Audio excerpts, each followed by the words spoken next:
से रघुनाथाय नाथाय सीताय पतये नमः। वंदे महापुरुषते चरणारविंदम। बोली भारत माता की, वेद लक्षणा गैया मैया की, सत्य सनातन धर्म की, श्री सीतारामचंद्र भगवान की। आज हम सभी विश्व हिंदू परिषद की षष्ठी पूर्ति कार्यक्रम में एकत्रित हुए हैं। मंच में विराजमान हमारे आदर्श पूजनीय पूज्यपाद श्री प्रकाश महाराज जी के चरणों में वंदन। हमारे प्रांतीय प्रचारक पूज्य श्री बाबूलाल जी भाई साहब, विश्व हिंदू परिषद के जिला अध्यक्ष श्री राजेंद्र सिंह जी और हमारी दीदी ज्योति तनवानी जी और सन्मुख विराजमान हमारे अग्रज श्रेष्ठ सभी पूजनीय हमारे बंधुगण, मातृशक्ति भाई बंधु, युवा बुजुर्ग, आप सभी को हृदय से जय श्री राम, जय श्री कृष्ण। देखिए, हमारे पूज्य श्री महाराज जी ने भी और हमारे मनोज जी ने भी विश्व हिंदू परिषद का जो प्रकल्प है उसके बारे में भली भांति बताई है।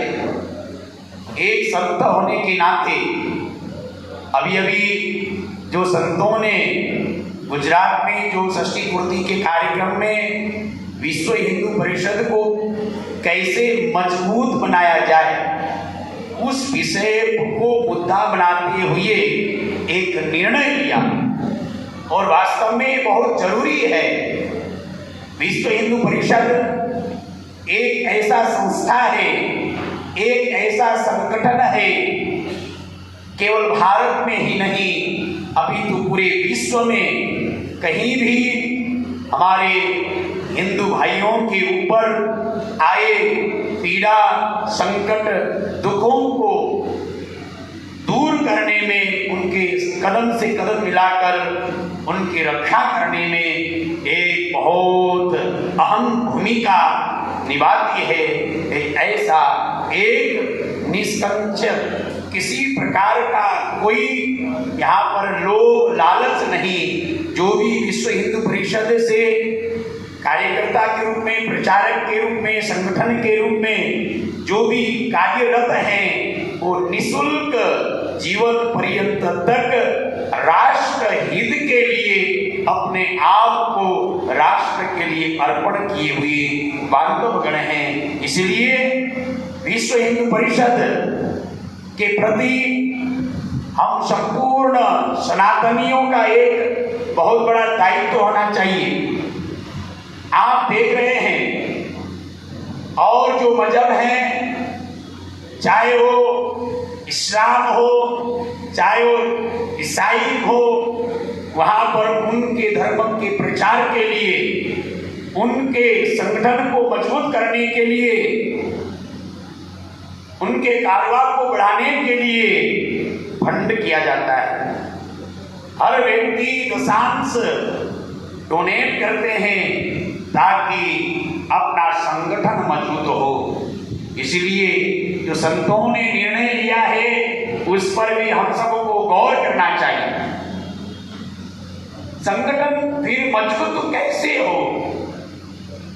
हम सनातनीय हिंदुओं में ऐसी परंपराएं हैं, ऐसी सभ्यताएं हैं, ऐसे वर्ण व्यवस्थाएं हैं, उन संपूर्ण वर्ण व्यवस्थाओं को, उन समस्त सभ्यताओं को, उन समस्त परंपराओं को का आदर्श करते हुए, उनका सबको समावेश, समन्वय करते हुए एक सूत्र में बांधकर पूरे हिंदुओं को एक संगठन, संगठित मजबूत बनाने का कार्य कैसे हो, इस पर विचार करना बहुत जरूरी है।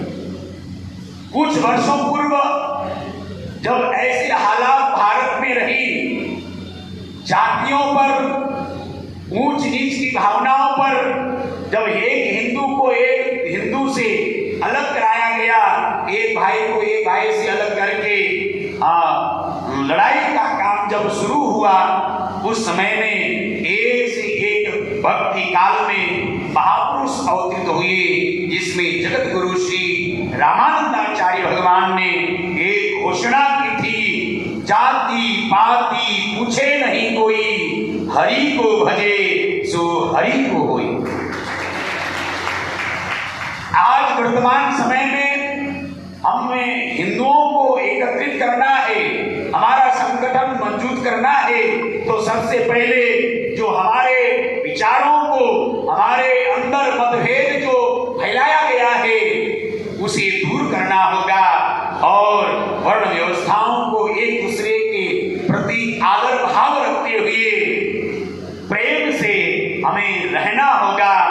ऊंच नीच और ये भेदभाव को दूर दरकिनार करके एक ऐसी संगठन, ऐसा वसुधैव कुटुंबकम विश्व बांधव का एक ऐसा संगठन हमें बनाना होगा, जिसके लिए विश्व हिंदू परिषद 60 वर्ष से पूरे भारतवर्ष सहित पूरे विश्व में काम कर रहा है। उनके कंधों में कंधा मिलाकर पूरे हिंदू समाज को एक होने की जरूरत है। जब तक हम एक नहीं होंगे, हमारी रक्षा, हमारा राष्ट्र, हमारा धर्म की रक्षा नहीं हो सकता है। आज पूज्य श्री महाराज जी ने गोधरा कांड की याद दिलाई कि हमारा हिंदू लोग कहते हैं कि सोया है जगा नहीं, जब जगता है तो फिर महाराज न जाने क्या हो जाए, उसकी कोई पता नहीं। पर हमारे शास्त्र क्या कहते हैं, बिना अभ्यासे विषम विद्या अजीर्णे भोजनम विषम। किसी भी कला, किसी भी विद्या को, किसी भी संगठन को समय समय पर यदि उसका पुनश्चरण अभ्यास में नहीं लाया जाए, तो हमारे अंदर उसकी जो कार्य शैली है हम भूलते जाएंगे, हम कमजोर पड़ते जाएंगे। इसीलिए शिक्षा के माध्यम से, शास्त्र के माध्यम से, शस्त्र के माध्यम से हम एक प्रेम और भाईचारा, हमें और मजहब के लोगों से भाईचारा निभाने की जरूरत नहीं है। लोग हमारे हिंदू ही कहते हैं, साधुओं को खुलकर बोलने की क्या जरूरत है। मैं कहता हूं इसीलिए तो आज ये समस्या सामने आ रही है। हमने हमारे मठ मंदिरों के मठाधीश संत महात्माओं को शांति का भाषा, शांति की विद्या सिखाने के लिए हमने सिखा है, प्रेरित किया है। पर क्रांति जो धर्म के लिए जो विद्या और भाषा के लिए हमने कभी उनसे चाहा नहीं। पर यह समय आ गया है। आप देखिए, मौलवी, चर्च के पादरी अपने संघ को मजबूत करने के लिए, अपने संगठन को मजबूत करने के लिए क्या क्या नहीं कहते हैं। एक मौलवी जब कुरान अदान करता है तो महाराज वहां क्या क्या बात कहकर जब वो मदरसे में बच्चों को पढ़ाता है, तो अपने संगठन को मजबूत करने के लिए कितनी सारी बातें कहता है। क्या तब वो अपने भाइयों को अपने संगठन मजबूत करने के लिए खुलकर बोल सकते हैं, तो हमारे धर्म गुरु क्या बोल नहीं सकते? जब तक हमारे धर्म गुरु हमारे सनातनियों को, हमारे हिंदू भाइयों को एक होने के लिए जब तक खुलकर बोलेंगे नहीं, तब तक हमारे हिंदू समाज एक नहीं होगा। मैं संतों से भी आह्वान करूंगा, आप अपने स्तर से सभी अनुयायियों से एक होने की संदेश दीजिए और एक दूसरे की सहयोग करने की भावना हृदय में जगाने की बात करिए।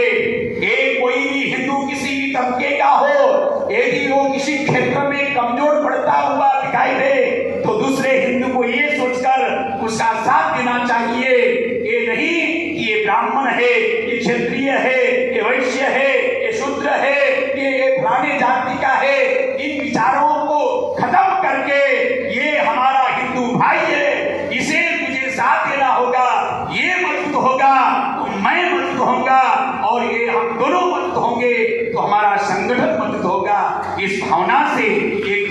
का सहयोग करने की भावना हमारे हृदय में जगनी चाहिए।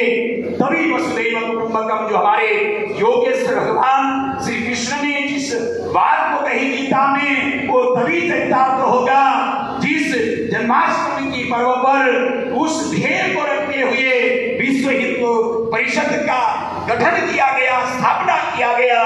आज षष्ठी पूर्ति महोत्सव के इस कार्यक्रम में हम एक हों और जातिवादियों से दूर रहकर एक दूसरे का सहयोग करने की भावना रखते हुए, एक दूसरे का साथ देने की भावना रखते हुए हम खंड खंड न होकर हम अखंड हो जाएं, ऐसी भावनाओं के साथ आज के महोत्सव को हम लोग पूर्ण करेंगे। हम लोग संकल्प लेंगे कि जैसे हम अपने अपने संप्रदाय के अपने अपने धर्मगुरुओं को, अपने अपने गुरु मठ को, मंदिरों को, संस्थानों को मजबूत करने के लिए हम डोनेट करते हैं, सहयोग करते हैं, दान करते हैं, ठीक उसी प्रकार से एक दान, एक सहयोग, एक सहायता, राष्ट्र निर्माण कैसे हो, हिंदू राष्ट्र कैसे बने, हिंदू एकता कैसे हो, इसके लिए भी आप लोग अनुदान करें, सहयोग करें। इसी के साथ आप सबको मैं प्रणाम करता हूं। जय श्री राम, जय श्री राम, जय जय श्री राम। हमारे मध्य महेश जी